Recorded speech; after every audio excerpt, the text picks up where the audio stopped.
আইছস তুই ভেতরে? আমরা আমরা তো এই অফিসের ভিতরে যাবো। ভিতরে যাবি মানে? অফিসের ভিতরে তোর কি? আমি তো আমার স্বামীর লেগেই খাউন লই এসেছি। আমি? তোর স্বামী এই অফিসে কাজ করে? কই, আমি তো চিনি না। চাকরি করে না তো, আপনার ভুল হইতেছে।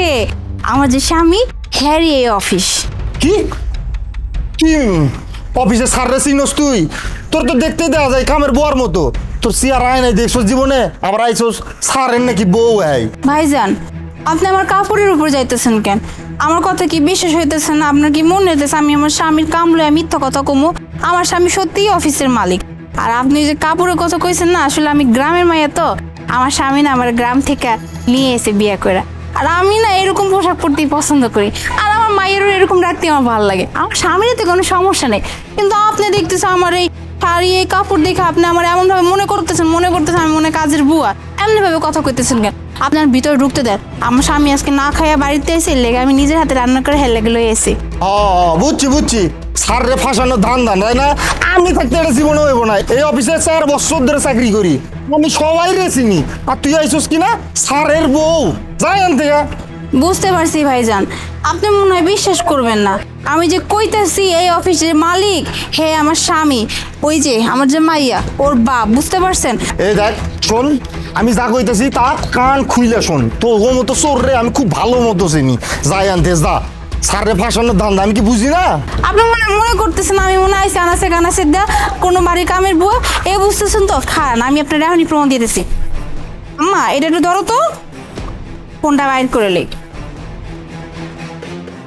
এই যে দেখেন আমার স্বামীর ছবি। হাই হাই, কত দামি ফোন! তুই কই পাইছস? চুরি টুরি করছস নাকি? আবার দেখি স্যারের ছবি। ও আচ্ছা, বুঝতে পারছি, স্যারে ফাঁসানোর ধান্দা তাই না? আর এই ফোন করতে চুরি করছো? সত্যি আর কত? আপনি কি কথা কইতেছেন? আমি কেন ফোন চুরি করবো? হ্যাঁ, আপনার হাতে যে ফোনটা এটা আমারই ফোন। ওই যে আপনার সাহেব মানে আমার স্বামী, হ্যাঁ আমার কিনা দিছে। আপনি এরকম কথা কইতেছেন কেন? আমি কি চোর নাকি যে আপনি আমার চোর কইতেছেন? আপনি কিন্তু বেশি কইতেছেন। আমি কিন্তু আমার স্বামীর কাছে আপনি বিচার দেবো, আবার দেখবেন আপনার কি অবস্থা করে আমার স্বামী। ও ধান্দা আমি বুঝি। যা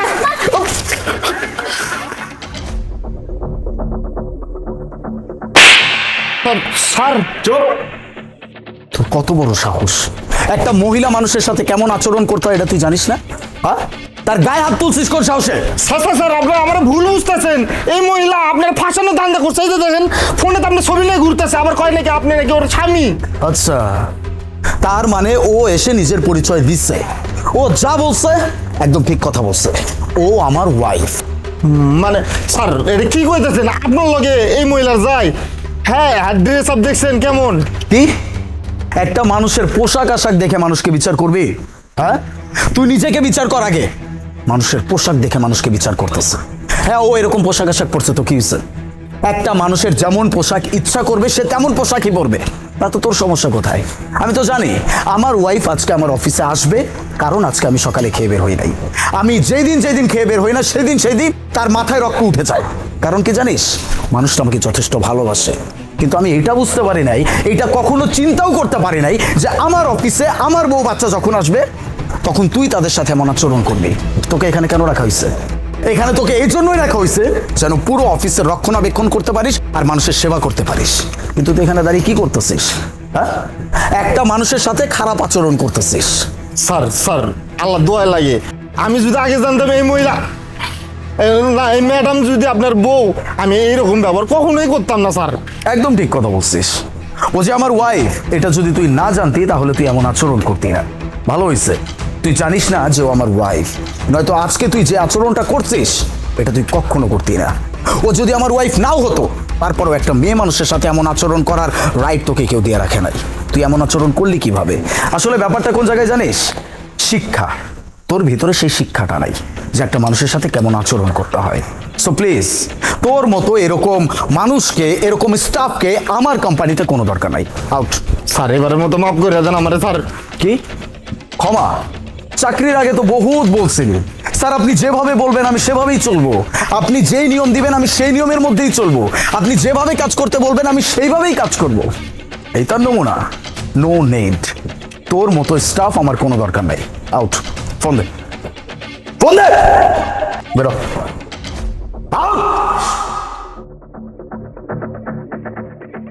তুমি একদম ঠিক কাজই করছো। এরকম মানুষের লাগে না এরকমই করতে, যদি আজকে তুমি ওরা শাস্তি না দিতা এরকম কাজও জীবনে আরো বারবার করতো আর মানুষের ছোট করতো। একটা মানুষের পোশাক দেখে সবসময় বিচার করতে হয় না। ও আজকে যে শাস্তিটা পাইছে সারা জীবন এটা মনে রাখবো। চলো ভিতরে চলো মা, চলো।